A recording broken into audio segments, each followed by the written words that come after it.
Un fragmento de Un himno a la materia, de Teilhard de Chardin, escrito en el año 1919, en New Jersey. Dice Teilhard de Chardin: bendita seas, poderosa materia, evolución irresistible, realidad siempre naciente. Tú que haces estallar en cada momento nuestros esquemas y nos obligas a buscar cada vez más lejos la verdad.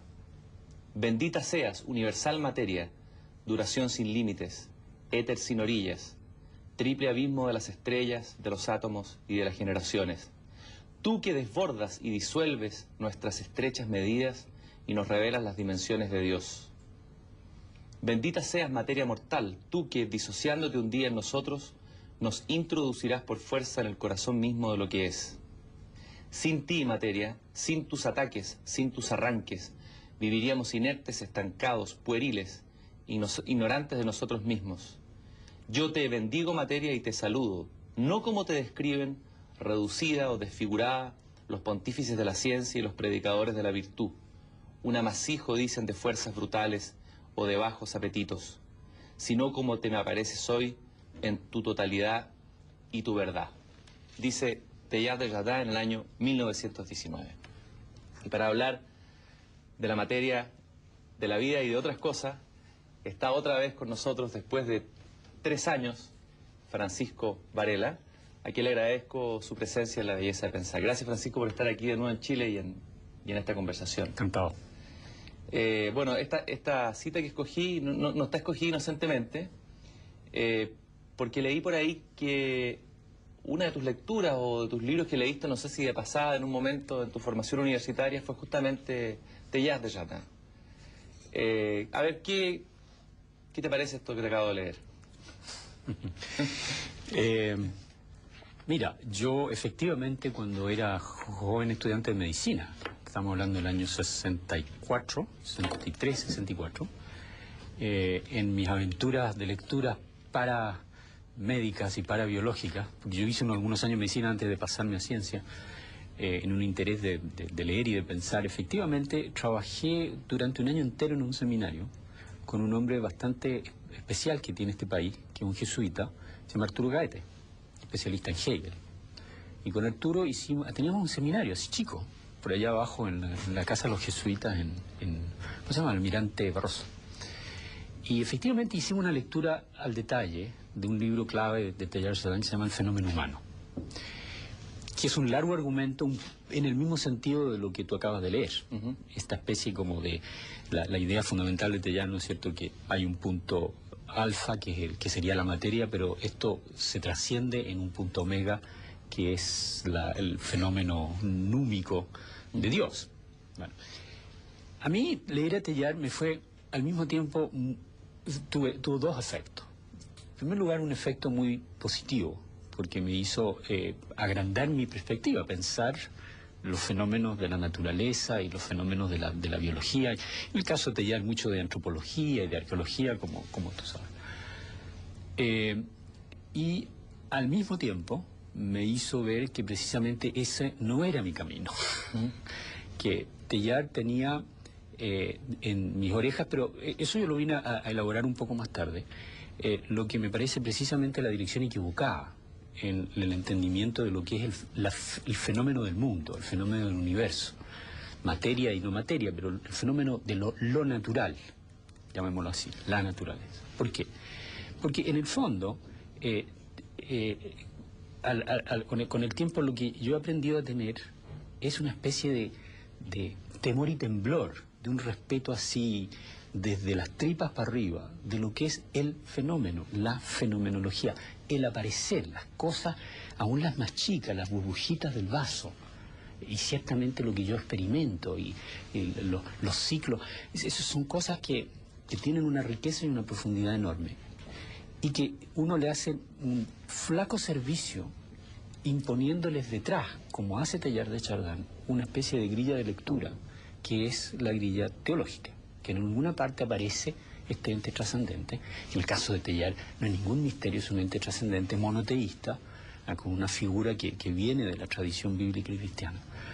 Y que de pronto, frente a esa belleza que en el mundo, de pronto es como que la empaqueté y la vendí muy barata. porque la puse ahí empaquetadita, entonces es como la historia esa de Mullah Nasruddin, de lo que un pájaro debería parecer. Es la historia que llega el águila a la ventana de un señor y dice, uy, qué pobre pajarito tan raro que se ve, y le empieza a cortar las alas, y le empieza a cortar el pico, y le corta la cola. Ya cuando se ve más como una palomita, dice, ya, ahora sí que estamos bien, ahora sí que te pareces a un pajarito como debería parecer. Y lo pone en una jaulita y queda muy contento. Yo Teilhard, a lo largo del tiempo, me he dado cuenta que ese es lo que me lleva a alejarme de él. O sea, para decirlo brevemente, hay una sobreinterpretación que viene del discurso teológico cristiano que no tiene lugar en lo que es la belleza intrínseca del fenómeno. Yo he pasado a ser, justamente en contraste a eso, un inmanentista radical. O sea, fundamentalista. Fundamentalista, inamovible, en que lo que interesa es el aparecer y que lo importante es suspender toda grilla de lectura anterior, que cada vez lo que tenemos que hacer es botar por las ventanas lo que podría parecer ya como cortarle el pico y cortarle las alas a este pájaro. Esa descripción tuya es muy gráfica. Podría ser una especie de metáfora de la manera como Occidente se ha apropiado de la realidad. Es una forma violenta de apropiación teórica de la realidad, ¿no? Hay dos violencias, exactamente. O sea, las dos violencias que nos caracterizan son, por un lado, la violencia que encarna Teilhard, que es una violencia, yo diría, que viene de la tradición religiosa espiritualista, y que es una violencia, para decirlo de una manera muy, no creo demasiado falsa, es una violencia dualista, en que en alguna parte yo tengo que hacer aparecer una etapa trascendente que no está en alguna parte inscrito en la materia, a pesar de que Teilhard pueda cantar la loa a cómo eso surge, pero en alguna parte ese nivel de la trascendencia divina no pertenece a la materia. Y es la vieja resaca, ¿no es cierto?, que viene desde el siglo de las luces, y que, bueno, el pobre Descartes siempre lleva eso sobre sus hombros, pero es parte del racionalismo y del dualismo occidental. Que y de más lejos, quizás, ¿no? Ciertamente viene de las raíces en Platón, como saben, pero el cristianismo se nutre y crece desde el platonismo. Por otro lado, hay la violencia de lo que uno puede decir es la otra interpretación radical, que es la interpretación materialista a ultranza. Es decir, que el único fenómeno que cuenta es el fenómeno de la explicación material, es decir, de la descripción de lo físico en tanto físico como lo define lo físico, que no es lo mismo que el fenómeno de la naturaleza en toda su gloria y majestad. ¿Ya? Ese otro extremo es el reduccionismo, que es igualmente una camisa de fuerza, que es igualmente torcerle todas las alas que tiene el pájaro y meterlo en otra jaula, una jaula distinta. No es una jaula dualista, es una jaula que lo achata para que calce con estos patrones, esta idea, este dogma, que viene de la otra gran tradición occidental, ¿no es cierto?, que es que todo tiene que ser reducido a ciertos principios fundamentales que hoy por hoy son los principios de la física. Entonces yo digo, liberémonos de los dos. O sea, mi pelea como teórico y como pensador de la ciencia y mi trabajo científico es hacerme un hueco ahí.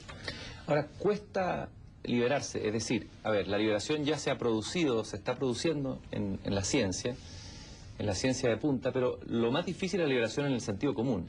Curiosamente, estas dos violencias de las que tú hablas, que se han dado en la filosofía, en la teología, se dan fuertemente en otro sentido común. ¿Eso por qué?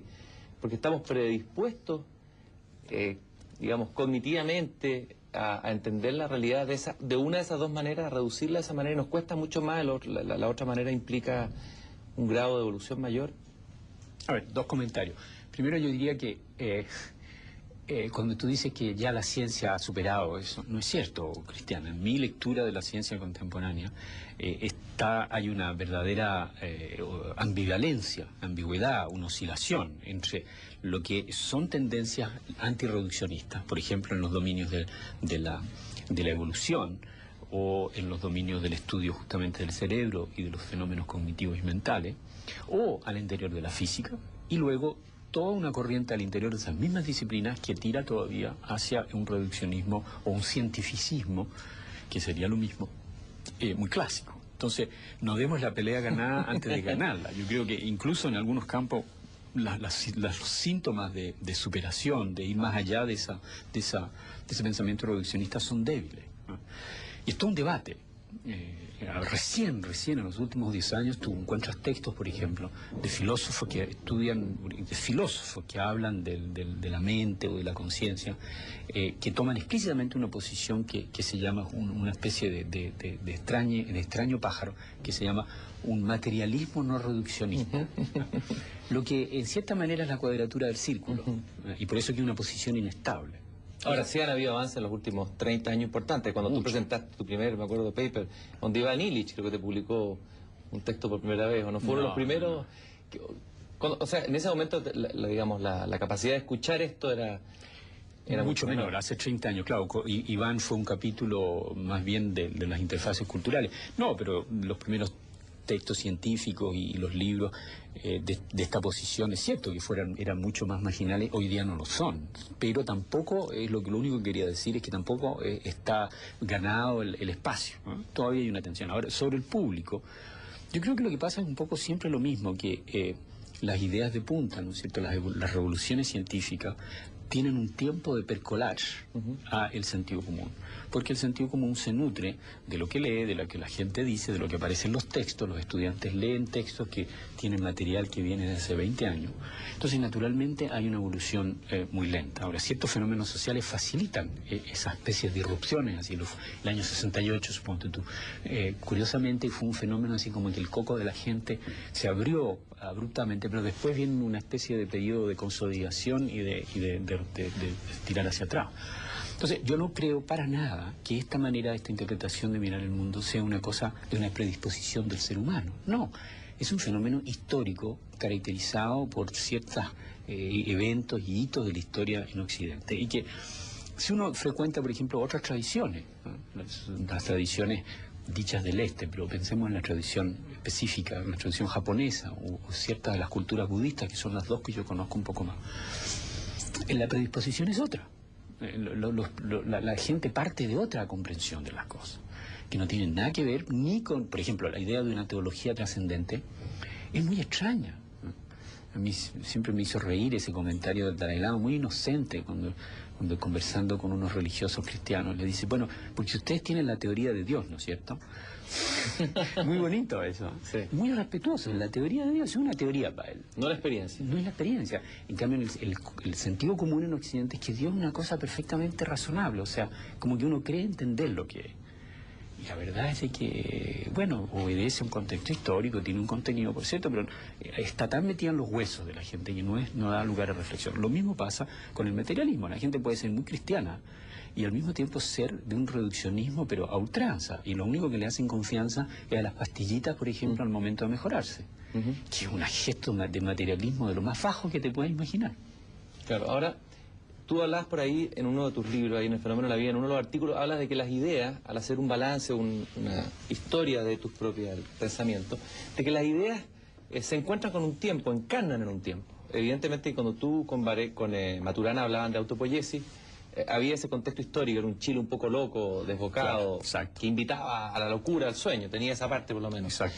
Hoy, 30 años después, ¿cuál es ese contexto vital o anímico? No sé si del mundo contemporáneo. Ya, mira, lo que fue en los años 60 parecía un fenómeno mucho más mundial, ¿no es cierto?, que los años 60, que se dieron en Europa, se dieron en Estados Unidos y se dieron en Latinoamérica de una cierta manera. Mi lectura de la situación actual es una lectura que está fundamentalmente marcada por lo que ha significado la irrupción así masiva del pensamiento global, ¿no?, de lo que se llama el pensamiento global, que significa que, en definitiva, en cada una de las culturas, lo que era antes puntos de referencia que eran relativamente estables, de pronto aparecen como puestos en paréntesis, cuestionados. ¿Sí? No, si eso es pura idea local, eso no es para Chile, lo que hay que pensar es en términos internacionales y lo que es válido para sacar y exportar afuera y importemos lo que viene de afuera. Lo que, desde un punto de vista económico, yo no tengo una opinión, me parece que en sí mismo no es un problema, o sea, no soy un antimundialista, pero lo que sí pasa es que lo que genera es un fenómeno concomitante de la pérdida de esa capacidad de reflexión desde un lugar, la noción de lugar, de hogar, pero en un sentido casi metafísico, ontológico, digamos, constitutivo del ser humano de vivir en una parte, genera una reacción que es lo que yo leo alrededor mío, que es un sentimiento de nihilismo. Es decir, en el sentido preciso, como lo usa Nietzsche, la palabra nihilismo, que es la pérdida de los valores. La pérdida de los valores y por lo tanto la juventud, se ha discutido eso 1000 veces, está como en una especie de limbo en que no hay puntos de referencia y lo que da origen a todos los fenómenos que conocemos de drogas, de sobreadicción, de violencia, de fundamentalismo. Es la otra reacción que la gente tiene de manifestar una especie de dogmatismo intolerante, etcétera. Entonces, esa lectura para mí es una lectura que no corresponde para nada a lo que eran los años 60. Ha cambiado mucho ese panorama. Entonces, la tarea actual, me parece a mí, la tarea actual es crear un pensamiento. Esa es la aventura, crear un pensamiento que recobre lo que es la posibilidad de tener un punto de referencia, de tener un lugar de origen, pero que no sea un lugar de origen parroquial. Es decir, que sea capaz de tener una visión universal, una visión global, pero que al mismo tiempo recupere las raíces y la tierra donde uno está. Y esa es una tarea que no sabemos hacer. Y esa para mí es como mi proyecto cultural va para allá. Heidegger tiene un artículo muy hermoso que se llama Pensar desde la provincia. Hay algo de eso. Yo creo que Heidegger ahí entendió de alguna manera ese fenómeno, con la gran problema de nuestro estimado Martín, que le dio como demasiado carácter nacionalista a su pensamiento y la preeminencia del pensamiento alemán y todo aquello. Yo prefiero expresarlo, de hecho, en un gran pensador japonés poco conocido que se llama Nishida, que era contemporáneo de Heidegger, y un hombre que se estaba enfrentado al problema real de venir de una cultura japonesa, con todo lo que eso significa, y querer tener este proyecto de pensamiento, uno diría, planetario, ¿no? Heidegger no, pues Heidegger se sentía que él ya estaba en la punta del planeta. Entonces el pensamiento planetario para él era igual al pensamiento alemán. En cambio, Nishida no. Y Nishida inventó toda una filosofía que es muy interesante de lo que él llamaba, usando un término japonés llamado basho. Basho es una mezcla entre lo que uno podría llamar tierra, hogar, base material y espiritual. Y este pensamiento de basho, sin embargo, no es para nada los valores en el sentido de lo japonés o lo chileno, ¿comprende? Es como que la experiencia humana siempre parte de lo que es su experiencia vivida y desde allí puede, y solo desde allí, puede globalizarse.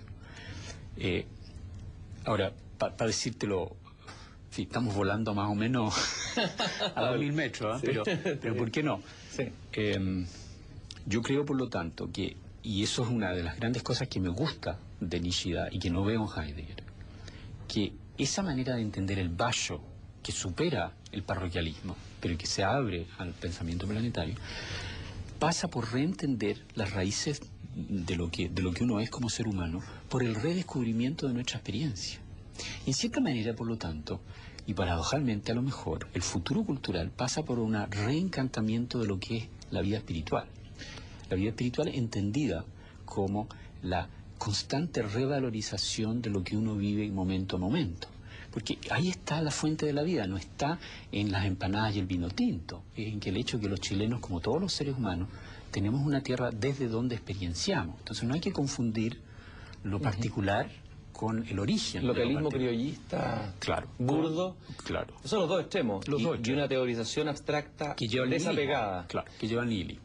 Fíjate que tú hablaste ahí de basho y hay justamente a propósito de pensamiento japonés, porque la poesía también es una forma de pensar el mundo, una experiencia del mundo también es la poesía. Así es. Hablamos en la otra conversación. Hay un gran poeta japonés que se llama Basho, Sí. creador de Haikus.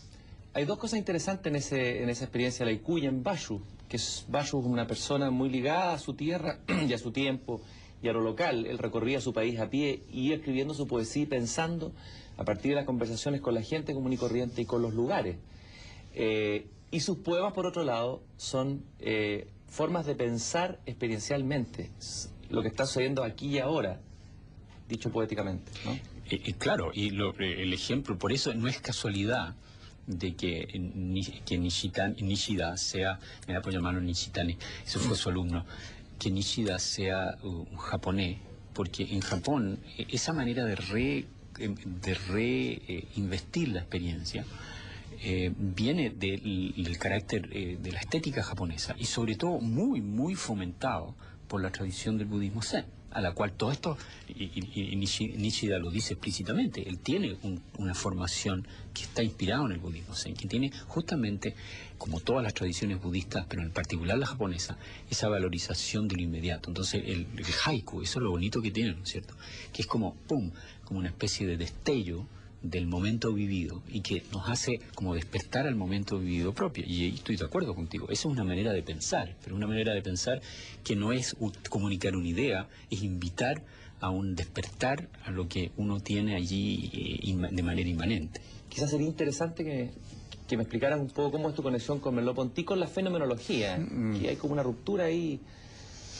Mira, claro, efectivamente es un tema muy interesante. Yo leyendo y pensando lo que ha sido la evolución de estas ideas cristianas, me doy cuenta que hay un momento, así como hubo en el siglo XVIII, un momento en que la conservación de la energía, por ejemplo, se descubrió como en 5 lugares distintos en Europa. Es un momento como de magia colectiva. Entre 1900 y 1910 hay... en 3 lugares del mundo completamente diversos se redescubre el fenómeno de la experiencia de maneras muy distintas y que sin embargo hoy día recién estamos rescatando lo que fue ese descubrimiento. Y los 3 lugares que yo sitúo están todos ligados a una fenomenología, en el sentido de fenomenología con una F mayúscula, no en el sentido general de fenomenología, pero la fenomenología como pensamiento. Primero lo acabamos de mencionar, es Nishida y lo que es la fenomenología japonesa actual, que está muy ligado a ese contexto cultural, que la gente conoce poco, pero es una riqueza enorme de pensamiento. Yo no sé si tú has encontrado alguno de esos autores, pero es realmente monumentalmente rico y ha sido productivo, ya ha transformado Japón. Para ilustrarlo así gráficamente, para que alguien de afuera lo entienda, ¿cuál es la diferencia, a lo mejor un ejemplo concreto, entre una ciencia que está en una relación circular, se podría decir, con la experiencia? Pero es una riqueza enorme de pensamiento. Yo no sé si tú has encontrado alguno de esos autores, pero es realmente monumentalmente rico y ha sido productivo, ya ha transformado Japón.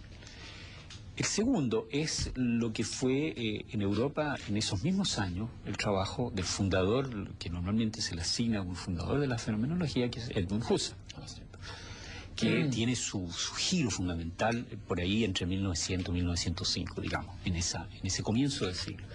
Y Husserl lo que dice es, ¿no es cierto?, la famosa frase, volvamos a las cosas mismas. Ahora, la gente cree que cuando él dice volvamos a las cosas mismas, quiere decir vamos a ponernos hiperempíricos. ¿Qué significa volver a las cosas?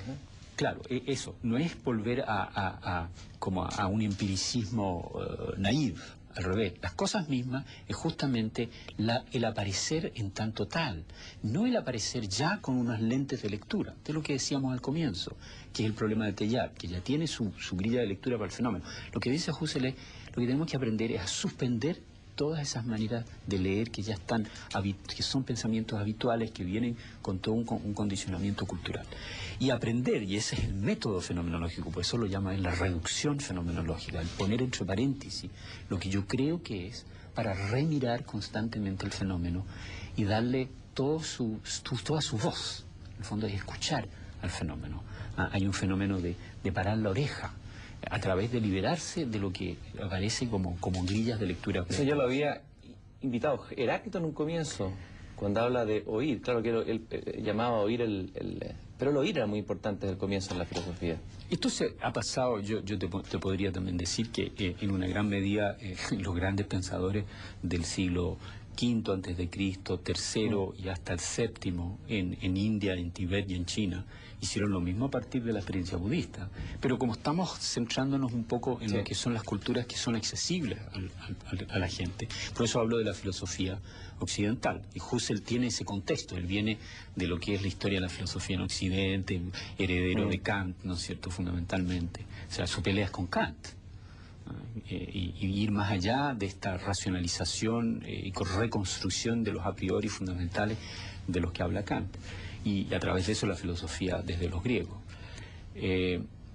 Y luego el tercer así flash que ocurre en la misma época es muy interesante, es en Estados Unidos con William James. William James, fundamental personaje que, como digo, recién empezamos a rescatar. Y que la gente sigue pensando que James era un psicólogo experimental y todos lo único que leen son los principios de la psicología, los medios 2 volúmenes, que son el libro fundador de la psicología experimental. Ciertamente para los americanos, a pesar de que para los europeos es más boom, pero en fin. Ahora, la mitad de los trabajos de James son sobre la experiencia. Y el James, toda la segunda parte de su vida, que es muy larga, no hace más que escribir sobre el recobrar la experiencia. Y tiene varios libros muy lindos, uno de los cuales se llama Las variedades del pensamiento religioso. Tiene otro que se llama Pragmatismo. Todo su pensamiento pragmatista no es otra cosa que una fenomenología que apunta exactamente en la misma dirección. ¿Qué significa, para ilustrarlo así gráficamente, para que alguien de afuera lo entienda, cuál es la diferencia, a lo mejor con un ejemplo concreto, entre una ciencia que está en una relación circular, se podría decir, con la experiencia, a una ciencia que no tiene esta relación con la experiencia? Muy simple, Cristian. Yo estoy en el laboratorio, estoy haciendo una experiencia, y esto lo digo porque es un caso real, no es una imaginación. Estoy analizando, por ejemplo, un experimento en que se trata de que el sujeto, no sé, para dar un ejemplo simple, reconozca una cara. Presento una cara con toda clase de formación y le digo, a ver, reconoce una cara, y el tipo me tiene que, en el protocolo habitual, aprieta un botón si la reconoce, aprieta un botón si no la reconoce.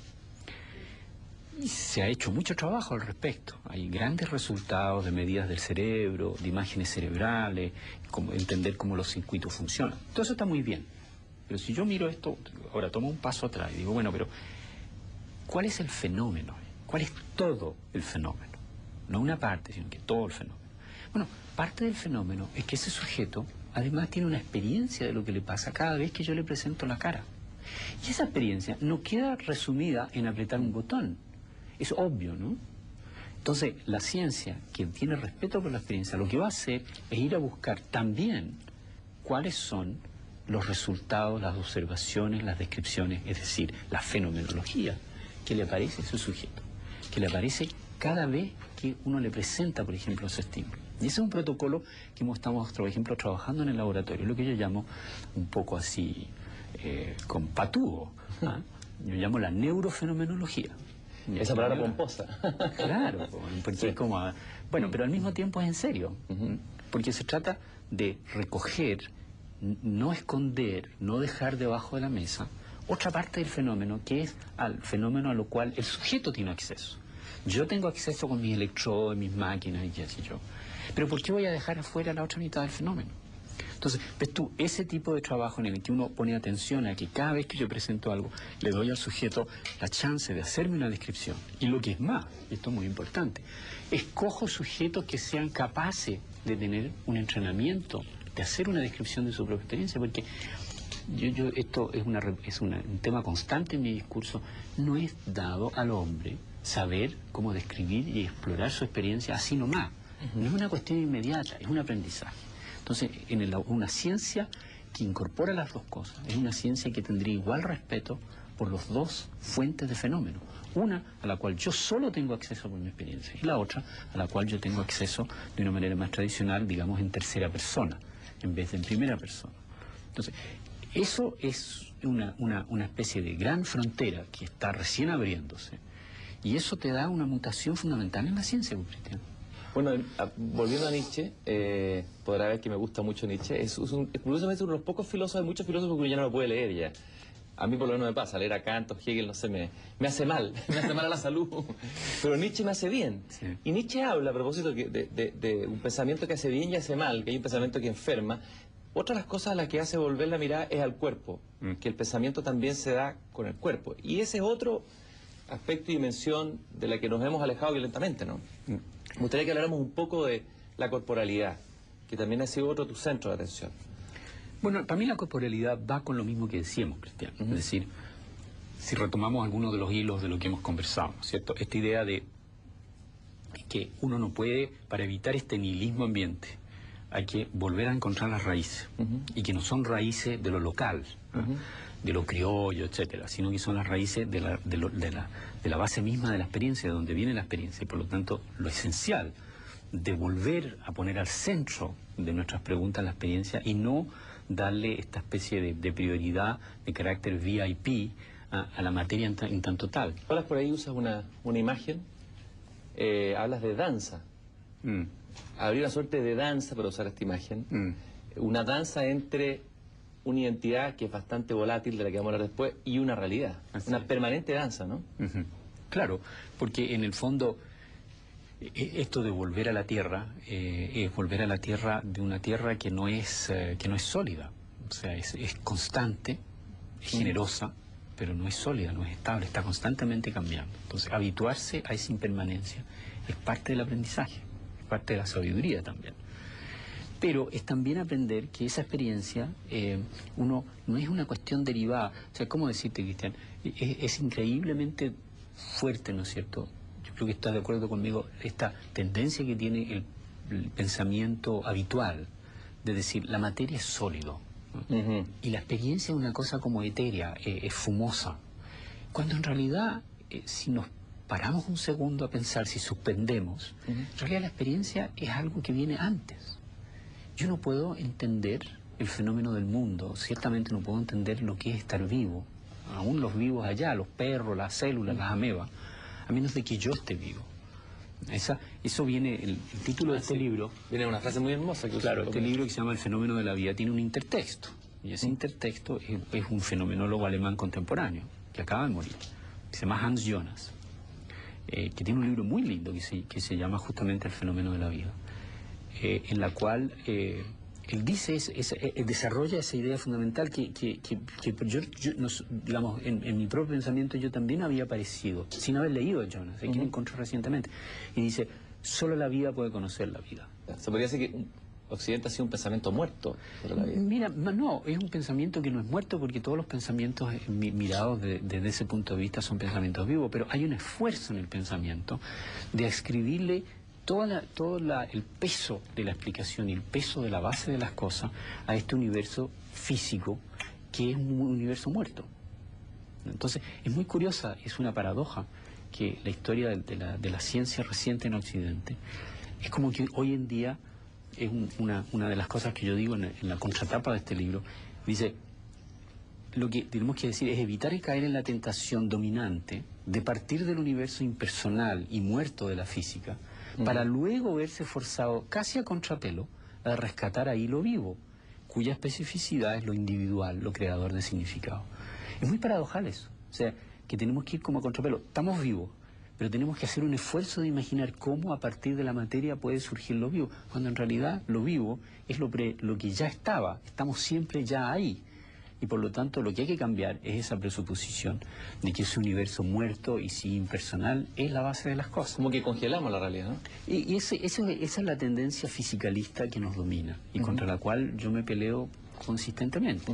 Ahora, la gente piensa que eso es como un anticientismo, que es místico. No, ese es un pensamiento que es como concreto, porque solo eso nos permite entender todo el fenómeno de la vida y el fenómeno de la conciencia del cerebro. Pero también hay un tema muy hermoso, que es la relación con el otro, que a mí me gustó mucho en un artículo aquí, El fenómeno de la vida, cuando tú hablas de todo el tema de la intersubjetividad. Eso. ¿Ah? Son palabras feas, ¿eh? ¿Qué feas son las palabras abstractas? ¿O no? Sí. Tengo otra. ¿Ya? Tengo otra, la empatía. Ah, es mejor. ¿No? Podríamos trabajar con imágenes de repente. A propósito de lo concreto y la experiencia, el pensamiento abstracto no... A ver, la diferencia con la poesía que trabaja con imágenes. De repente le hace falta un poco de... No todos tenemos el don de ser poetas. No, yo no lo digo por tu escritura, digo por el No, es cierto, abstracto en sí, yo general. tampoco lo digo por defenderme de nada, te quiero decir, es cierto, si yo pudiera ser poeta, mejor poeta o buen poeta, sería mejor. Porque las palabras nos atrapan también. Claro. Y hay un lenguaje que a lo mejor en esa manera de hablar o de ver el mundo está imponiendo, trae esa congelación. Así es. Bueno, el tema de la relación con el otro, ¿no? Y ahí me acordé de una frase de un poeta, justamente, de Rimbaud, cuando él dice, je et autre. Lanza él así, un joven en su manifiesto poético. Y me acordé cuando leí esto tuyo, que hay ahí una dimensión, bueno, para la ciencia y también para la experiencia personal. Así es. Y una ceguera nuestra también, ¿no? Exacto, la ceguera que está ligada a todas estas tradiciones que van a tener que ir cediendo paso a otras, ¿no es cierto? Claro, no solo este materialismo reduccionista, sino el pensar que la mente es un fenómeno individual, que está metido acá adentro, ¿no? Y que es privado. Curiosa idea. Que la mente y la experiencia son una cuestión como muy escondida, sí, que está todo metido en el cráneo. Y eso es lo que se llama el individualismo, que es tradicional en Occidente. O sea, la gente no concibe pensar de otra manera. Sin embargo, no solo en otras tradiciones, sino que en los que vamos conociendo y avanzando en la investigación científica, esa idea se cae a pedazos. Es decir, que como del texto que tú señalas, la frase que yo uso es: mi mente es la otra mente. Yo no puedo... El niño cuando crece, por ejemplo, en particular, esos estudios muy lindos, de bebés de algunas horas. Que el afecto puede modificar un cuerpo, es decir, el cariño que recibe ese niño, por ejemplo, un tipo de cariño, o un cariño más sistemático, no sé cómo, puede hacer un cuerpo distinto de otro niño que recibió otro tipo de cariño, ¿no? Es tal cual. Incluso hay experimentos, resultados recientes muy lindos que muestran que incluso ese cuerpo con menos o más cariño es modificado genéticamente. Es decir, hay genes que se abren y se cierran. O sea, ya no estamos hablando solo de lo que es el nivel psicológico así en general, lo que también es cierto, por cierto, pero hay un cambio estructural, está metido en los huesos, está metido en la carne. ¿Se podría hablar del poder biológico del amor, por ejemplo? Ciertamente. No es una locura, pero el amor, en ese sentido, yo creo que es una palabra que nos lleva en una dirección que es muy general, menos específica. Yo prefiero hablar del poder constitutivo de la empatía. Es el poder constitutivo de la empatía. Que pensamos que lo más fundamental en la mente, por ejemplo, en la educación se trata de desarrollar el pensamiento abstracto, la capacidad de razonar, las matemáticas, el lenguaje. Pero, en realidad, una de las cosas más fundamentales de lo que es ser consciente, de tener mente, es la empatía. ¿Y por qué no desarrollar la empatía? ¿Por qué no tenemos en el colegio, ¿no es cierto?, en primero básico, inglés, matemática, español y empatía? Claro, porque la educación emocional es tan importante para un niño y para un ser humano que cualquiera de las otras dimensiones. Y en gran parte, yo estoy convencido de los problemas educacionales vienen que la gente no se le ha dado las herramientas, no se le ha dado el poder de permitirse que la educación emocional es una parte integral del crecer. Y entender, por ejemplo, cómo puedo yo jugar con esta empatía de las emociones que va y viene, resolver las tensiones y los conflictos. Y todo eso queda así nomás, a la salvaje, pues. Y así como somos salvajes a menudo en la sociedad, y eso es parte para mí de la enorme complejidad, dificultad de comunicación, violencia. Y eso todo viene del hecho de tener esta idea de que la conciencia es una cosa individual y guardada dentro del cráneo. Cuando la gente habla de amor, cuando escribe cartas de amor, cuando se escriben poemas de amor, es porque hay una experiencia que está ahí. ¿Qué se puede adelantar sobre eso? Así como se puede hablar de la muerte, o se habla de... Uf. Wow. Very deep, Cristiano. A ver, yo voy a hablar más bien de mi propia experiencia. De partida yo diría que es esencial partir, el amor para mí está fundamentalmente basado en la empatía. Es decir, que es el hecho de que, para usar la palabra buena, yo trasciendo lo que aparece como mis límites, como mi territorio, trasciendo ese territorio para ponerme en el lugar del otro y de hecho en el lugar de los otros, ¿ya? Y por lo tanto soy capaz de sentir, es decir, de experienciar lo que es no solo mi posición, sino la posición de los otros. Esa es la base de la empatía y esa es una calidad humana, tan humana como tener células o como tener carne, ¿no es cierto? Ahora, lo que yo he aprendido, por eso hago una distinción entre esa empatía, que es una cosa básica, y lo que uno podría llamar el amor en el sentido exaltado de lo que tú estás haciendo referencia, ¿no? Lo que yo he aprendido es que, como todas las cosas, como la atención, como la capacidad de discriminar, como la capacidad de describir, son cosas que se entrenan. Eso es parte de la exploración de la experiencia. Es también explorar la empatía. Y cuando uno explora la empatía, una de las cosas más interesantes es que esa impermanencia de la que hablábamos antes, es decir, el hecho de que cuando yo examino mi experiencia con cuidado, con método, con paciencia, durante periodos largos, ¿ya? Que es en el fondo lo que nos invita a la fenomenología de todas las tradiciones. Lo que yo descubro, y lo que otros han descubierto antes que mí, por cierto, es que hay dos cosas. Una es la impermanencia, es decir, el hecho que eso constantemente cambia, constantemente se mueve. No tiene, por decirlo así, un punto de referencia fijo. O sea, mi yo, mi sensación de identidad, no es algo en el que yo pueda ponerle el dedo, ¿no? Sino que está siempre en movimiento.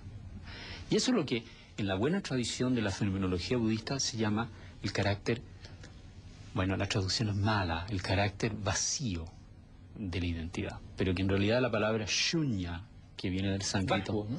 Sí, pero es mala esa traducción y yo la rechazo, Cristian, porque shunya, ¿sabes lo que quiere decir originalmente en sánscrito? Quiere decir, es en el fondo, la imagen se usa en los textos originales para hablar del vientre de las mujeres cuando se hincha con un bebé. Eso es shunya. No hay que ver con... No hay que ver. Entonces, en el fondo es la preñez, es la plenitud.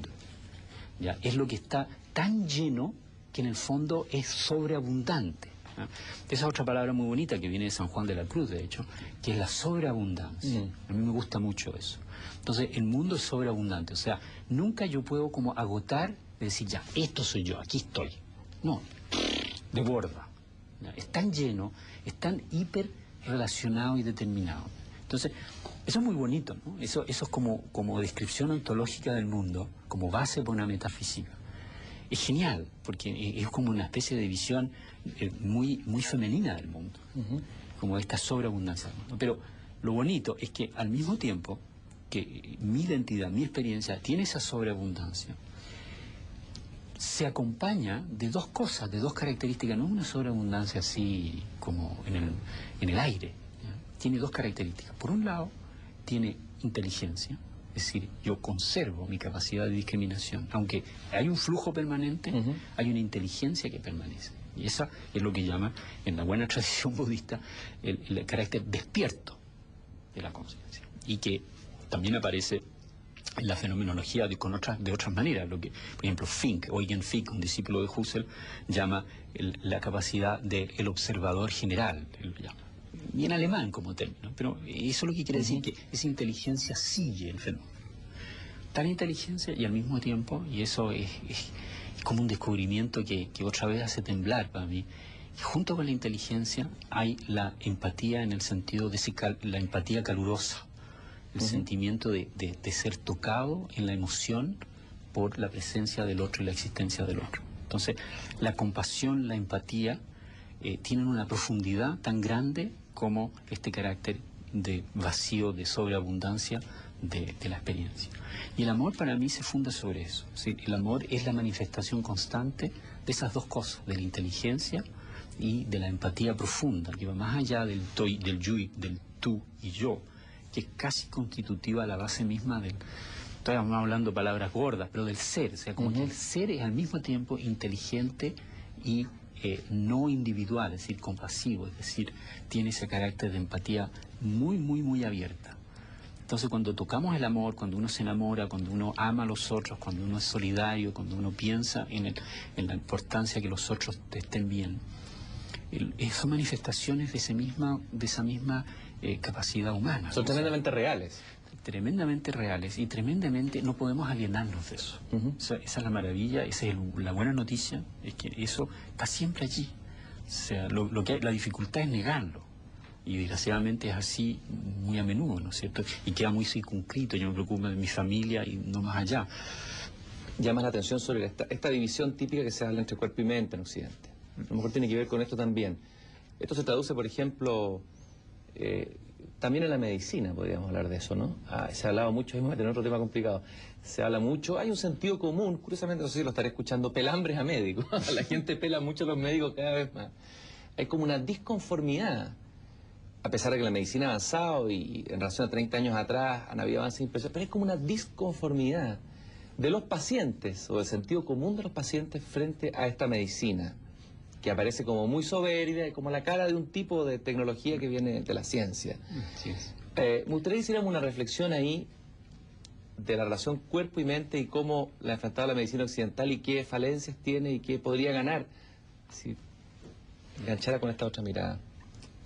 Mira, Cristian, ese es un tema en el cual podríamos conversar largo y sobre el cual yo he tenido ocasión de reflexionar largamente recientemente, porque pasé hace poco por un problema de salud serio. Y que yo estaba del otro lado de la barrera de hierro, pasé meses en el hospital.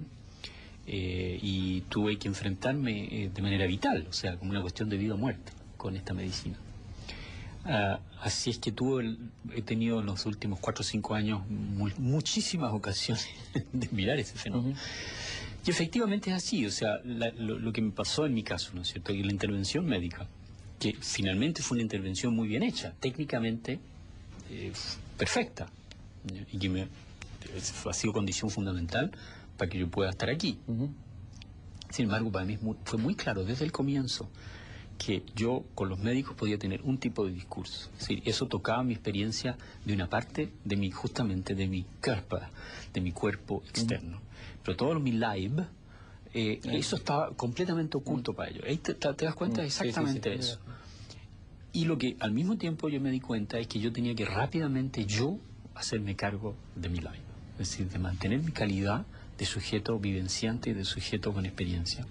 ¿Por qué? Porque es obvio que la intervención del médico, como el live y el cuerpo y este cuerpo vivido no son separables, si uno no acompaña al gesto médico con esa capacidad de reciclar, de inventar, de remirarse, de dar un contenido de pasión y de coraje a lo que está pasando, obviamente pasa a ser un gesto casi mecánico. Y es por eso que la medicina, en cierta manera, es sumamente menos eficaz, ¿no? Concretamente, cuando yo pasé 6 semanas en unidad de tratamiento intensivo, y que estaba rodeado de mis colegas de sufrimiento, yo me daba cuenta, la mayor parte de la gente tenía una actitud de que estar en unidad de tratamiento intensivo era una cosa como de estar en el campo de batalla, apretar los dientes y salir para otro lado a como sea. Y la valoración de la propia experiencia no existía. Seguramente en algunos casos sí, espontáneamente, cada uno tiene su manera, pero a lo que uno podía ver, a mí siempre me dolió mucho eso, es decir, como que el hospital hacía una denegación completa de lo que podría ser la movilización de las capacidades personales. Y en lo que yo puedo decir de mi propio caso, me pasaba la mayor parte del tiempo justamente haciendo lo contrario, es decir, dándome la ocasión de tener una especie de diálogo permanente con mi cuerpo. Yo estoy convencido de que la potenciación de las dos cosas, la potenciación entre lo experiencial y lo médico, sería mucho, mucho mejor. En particular, por ejemplo, me daban drogas que tenían que ver con suprimir el sistema inmune. Ahora, el sistema inmune, sabemos fisiológicamente y científicamente que uno de los sistemas más en contacto con los estados mentales, con los estados emocionales. Entonces uno puede modificar literalmente el sistema inmunitario a través de actitudes. Y eso yo lo vi, yo tengo evidencia personal de eso. Y además está basado también sobre resultados muy empíricos, muy claros. Ahora, es obvio que si yo potencio esas dos cosas, la intervención de las drogas puede ser mucho mejor. Y también te da un momento en que uno dice, bueno, hasta aquí llego con esta intervención médica. O sea, hay un momento en que uno rehúsa ciertas intervenciones para guardar lo que se llama bien, en buen español, la calidad de vida. Así es que sí, yo soy un partidario sobre todo después de esta experiencia, muy decidido a introducir esa dimensión en la medicina, lo que uno podría llamar la fenomenología médica, es decir, darle al paciente su voz. Lo que equivale a lo mismo en el experimento de darle al sujeto su voz, es darle al paciente su voz. Ahora, pero para eso, Cristian, habría que cambiar... Es como una revolución copernicana. Es una revolución copernicana en la medicina. Hay casos, hay ejemplos paradigmáticos, hay toda una discusión actualmente en distintas partes del mundo, pero reacio es difícil, pasa más bien por un contacto personal, individual, pero como institución es una fuerza muy grande. Es un saber poder, como diría Foucault. Es un saber poder, pero eso no quiere decir de que no haya que seguir haciéndolo por el bien mismo de la posibilidad de tener una medicina eficaz. Tú hablaste ahí de lo inmunológico, y ese es un área que a lo mejor se te conoce menos por lo menos acá, en nuestra abandono, ignorancia, etcétera. En el extremo sur del mundo, tirado al suelo. Sí, no nos pongamos tangueros. Bueno, el tango de la ignorancia y el abandono. Tú te has trabajado sobre la inmunología. Y ahí tú hablas en tu libro de que la metáfora que predominó digamos, la reflexión inmunológica o en la experimentación inmunológica era el cuerpo se defiende como en una batalla frente a un enemigo. Pero tú tienes otra mirada. ¿Qué es lo que ha pasado ahí? ¿Cuál ha sido tu trabajo en eso? Claro, esto ha sido toda una línea de trabajo que hemos desarrollado en los últimos años, sobre todo con un gran colega inmunólogo en París, en Pasteur, que se llama Antonio Cutiño, en la cual justamente era cambiar la mirada de la inmunología, en vez de verla como esta metáfora que yo llamo la metáfora militar, en que las células blancas, los linfocitos están ahí mirando hacia afuera los invasores, y cada vez que llega una infección, ¡pam, pam, pam, pam!, se arma la guerra. Cuando uno va y mira lo que pasa con la fenomenología del sistema inmunitario, y uno se da cuenta que el sistema inmunitario en el fondo es un sistema que es como el sistema nervioso, es una red. O sea, imagínate tú que yo pensara que el cerebro son un montón de neuronas que están mirando para afuera, que son puros ojos o orejas, ¿no? Y que adentro no pasa nada. Sería un tanto extraño, ¿no? Sí, claro.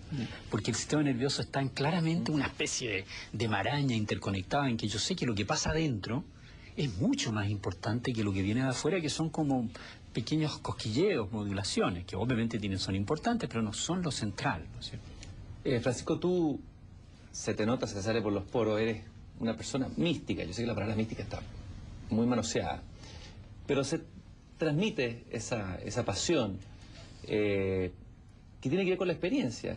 Curiosamente siempre lo místico está asociado a la experiencia, pero parece que lo místico es la experiencia.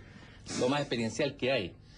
Y tú has siempre buscado, esa es la sensación que tengo yo, puede que me equivoque, como que has buscado a través de la ciencia quizá explicar o entender científicamente aquello que es lo místico o lo espiritual o lo religioso, es decir, lo divino, lo misterioso, son palabras, yo sé, gastadas y cansadas.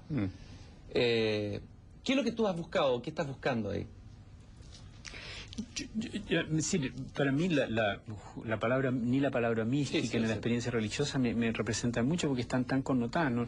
En lo que yo sí creo, y de alguna parte, quién sabe dónde viene eso, pero yo siento que es una cosa que viene desde atrás, desde niño, ¿no? Es en esta lo que yo llamaría la espiritualidad de la maravilla frente al fenómeno. Es decir, esta cosa, es decir, la frescura de cada momento, la maravilla de lo que es, de lo que hay, ¿no? Eso, para mí, esa es la fuente de la vida espiritual. El pasmo ante la vida. Exacto, esta especie de el asombro permanente y la frescura del presente vivo, ¿no? Y si hay algo espiritual para mí es eso, y la búsqueda mía, y justamente por eso que el budismo me entrega mucho, es que es el norte, ¿no? No es el texto revelado, no es la verdad establecida, no es el personaje trascendente, no es nada de eso. Tampoco la mística para mí es un estado fuera, justamente, que va como que nos vamos a otra parte. No, es este mismo mundo, pero visto fresco, visto desde la radical profundidad que puede tener. Ahora, yo creo que eso es como lo central, tal vez yo diría, es lo central de mi vida. Yo no creo que un ser humano pueda vivir sin ir a este pozo, a beber constantemente, y a la hora de la muerte es eso lo que tenemos, no tenemos más, o sea, estamos piluchos frente a la muerte, y lo único que nos llevamos es nuestra experiencia y nuestra capacidad de experienciar, y experienciar la muerte también. Ahora, me tocó por razones extrañas y ajenas a mi voluntad, al mismo tiempo tener esta pasión por la ciencia y por la investigación, y en fin, una inclinación y un talento para hacer investigación. Entonces, claro, yo no podría tener una vida esquizofrénica, o sea, tener una pasión por la ciencia, que la tengo, o sea, yo encuentro que la ciencia es un oficio y una tarea y un fenómeno cultural absolutamente genial del hombre, tan enorme y tan grande y lindo como la poesía. Y entonces, claro, si yo tuviera esas dos cosas separadas, sería un tanto extraño. Entonces, no es que yo busque explicar, si tú quieres, ese fenómeno espiritual con la ciencia, pero sí yo siento que hay en mí un diálogo entre los dos, ¿no? Y que la exploración de la experiencia me lleva a hacerme preguntas sobre la experiencia al interior de la ciencia. Y como además resulta que soy neurobiólogo, es como que está de caja, diría uno, ¿no?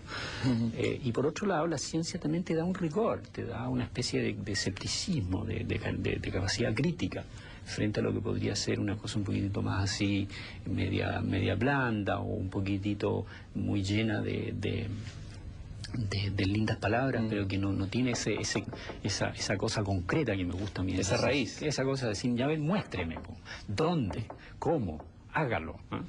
Que a mí lo que me ha salvado, es decir, para mí, ya estoy hablando de mí, que lo que me ha salvado en esta búsqueda es justamente el exigir la pragmática. No hablemos de la cosa cómo lo hago, que es una actitud muy científica. Muéstreme. No expliquemos la cosa. Sí, expliquemos después, pero primero que nada, veamos. Tú decís que es así, muéstrame. ¿Cómo lo hiciste? Y vamos a ver, yo tengo que verlo yo también.